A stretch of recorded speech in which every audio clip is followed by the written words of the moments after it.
प्रधानमंत्री कहते हैं कि हम सबके प्रधानमंत्री हैं, लेकिन जब उद्घाटन करते हैं तो एक खास तबके के मैं कहूँगी कि पुजारियों को बुलाते हैं। अगर ऐसा कर रहे हैं तो क्या वो सबके लिए प्रधानमंत्री हैं? इसलिए नहीं पड़ा क्योंकि गोबर भक्तों की संख्या काफी है। अच्छा। और मैं कहता हूं कि जो ये मोदी हैं, मोदी या इनकी पूरी टीम, ये सांप्रदायिक लोगों को हित में, गाय गंगा गोबर गणेश की बात करने वालों के हित में ठीक काम कर रहे हैं। एज पत्रकार इस सम्मेलन को सबसे पहले किस तरह से देख रहे हैं सर? पत्रकार के तौर पे कहें तो संविधान का पालन हो रहा है, नहीं आता है। आप अगर बेरोजगार हैं, आप पत्रकार हैं, आप किसान हैं, आज नौजवान हैं, अगर आप सवाल उठाते हैं, जो सवाल उठाता जाएगा वो देशद्रोही बनता चला जाएगा। इस वक्त हम उत्तर प्रदेश के योगी के गढ़ कहे जाने वाले गोरखपुर में हैं और जैसा कि आप जानते हैं कि राष्ट्रीय बौद्ध महासम्मेलन कराया जा रहा है और इस सम्मेलन में बहुत सारे लोग आए हुए हैं, रिकॉर्ड तोड़ भीड़ था। और मेरे साथ हैं नेशन जनमत के संपादक भाई नीरज भाई पटेल। सर, सबसे पहले स्वागत है हमारे चैनल में। एज पत्रकार इस सम्मेलन को सबसे पहले किस तरह से देख रहे हैं सर? पत्रकार के तौर पे कहें तो संविधान का पालन हो रहा है। संविधान कहता है कि सबको अपनी अपनी तरीके से पूजा पद्धति की आज़ादी है। संविधान का आर्टिकल 51A मानववादी, तार्किक और वैज्ञानिक दृष्टिकोण रखने की बात करता है। इस मंच पे वही सब हो रहा है, तो मैं तो मानता हूँ कि संवैधानिक कार्यक्रम हो रहा है। संवैधानिक कार्यक्रम हो रहा है। सर, यहाँ पे आप देख रहे हैं अच्छे खासे भीड़ है, लेकिन फिर घर पे जाने के बाद यहाँ कहेंगे जय भीम नमो बुद्धाय, पाखंड के खिलाफ लड़ना है, लेकिन फिर बाद में वही लोग उसी सिस्टम में इन्वॉल्व हो जाते हैं। आखिर क्या कारण है सर? इच्छा शक्ति का अभाव है। इच्छा शक्ति का अभाव है और लगातार समाज में स्वयं सेवकों का अभाव है। इस तरह के कार्यक्रम होते हैं, भीड़ जुटती है, जोश रहता है 3-4 दिन, फिर जो स्वयं सेवक के रूप में लोगों को काम करना चाहिए गांव-गांव में, गली-गली में, वो लोग गायब हो जाते हैं। एक आध दिन जागते हैं, बाबा साहब जयंती के दिन में जागेंगे, लल्लू यादव जयंती में जागेंगे और रामस्वरूप वर्मा जयंती में जागेंगे, फिर गायब हो जाते हैं। जैसे जिनके खिलाफ आपकी लड़ाई है वो 365 दिन काम करते हैं, तो आपको भी 365 दिन काम करना पड़ेगा। स्थायित्व तो चाहिए काम में, लगातार चोट करते रहेंगे, चीजें बदलेंगी। दूसरी चीज, हमेशा पाखंड और अंधविश्वास के विरोध में जो तर्कवादी लोग हैं उनकी संख्या सीमित रहती है। आप इच्छा शक्ति के साथ अपने घर में लागू करिए तो चीजें दिखने लगेंगी। सर, नया संसद भवन का निर्माण हुआ, उद्घाटन हुआ, उसमें द्रौपदी मुर्मू को इनवाइट नहीं किया गया और आप लोग पहले से कह रहे थे कि आप लोग सतर्क हो जाइए, हिंदू राष्ट्र होने वाला है। तो क्या यह मान लिया जाए कि हिंदू राष्ट्र की यह तैयारी हो रही है, जिस तरह से सम्राट अशोक के 5 किलो का हटा करके बैन को, सिंगुल का लागू किया गया?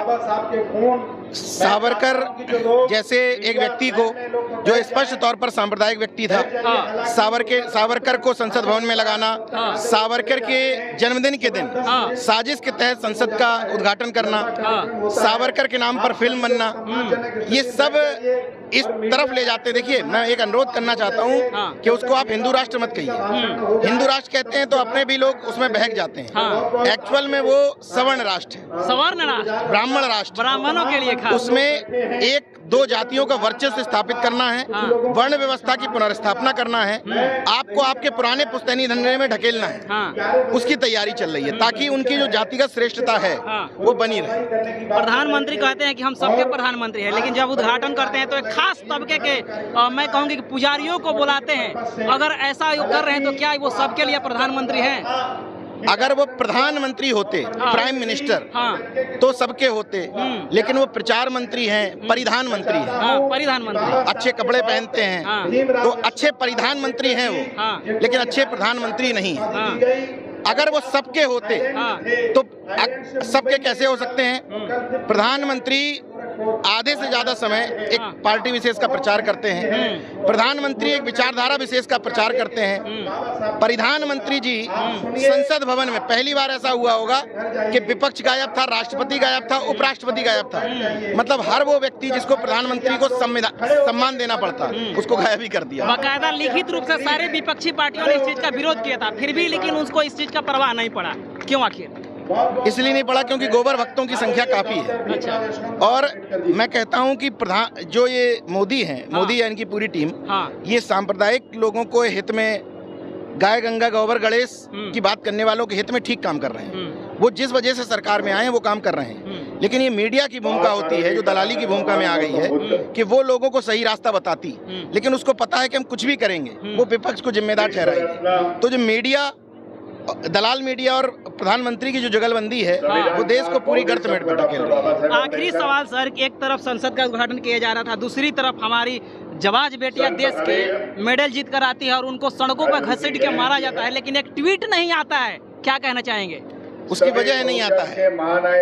आप अगर बेरोजगार हैं, आप पत्रकार हैं, आप किसान हैं, आज नौजवान हैं, अगर आप सवाल उठाते हैं, जो सवाल उठाता जाएगा वो देशद्रोही बनता चला जाएगा। प्रधानमंत्री फंसे हुए इस बात में है कि जिस जाति से आता है वो सांसद, उस जाति का प्रभाव है, उसके 50 से 55 डिग्री कॉलेज हैं, तो प्रधानमंत्री वोट बैंक की तरफ देख रहे हैं, इसलिए उनकी हिम्मत नहीं पड़ती, वो देश की बेटियों को भी दरकिनार करके अपने एजेंडे में लगे हुए हैं। मीडिया के तौर पर सर कितना चैलेंजिंग है काम करना, क्योंकि आप जैसे बहुत सारे यूट्यूबर पत्रकार बन के आ रहे हैं, तो कितना चैलेंजिंग है आज के परिप्रेक्ष्य में काम करना, जबकि विपक्ष को बोलने नहीं दिया जा रहा है। दलाल मीडिया के लिए कुछ भी चैलेंजिंग नहीं है, लेकिन हमारे आपके जैसे लोगों के लिए चैलेंजिंग है। जो हम आप लोग सवाल उठाते हैं उनके लिए चैलेंज तो है, लेकिन जेब खाली रखेंगे तो रंगबाजी मेंटेन रहेगी, जेब भर जाएंगी तो रंगबाजी खत्म हो जाएगी। चलिए, बहुत बहुत थैंक यू सर।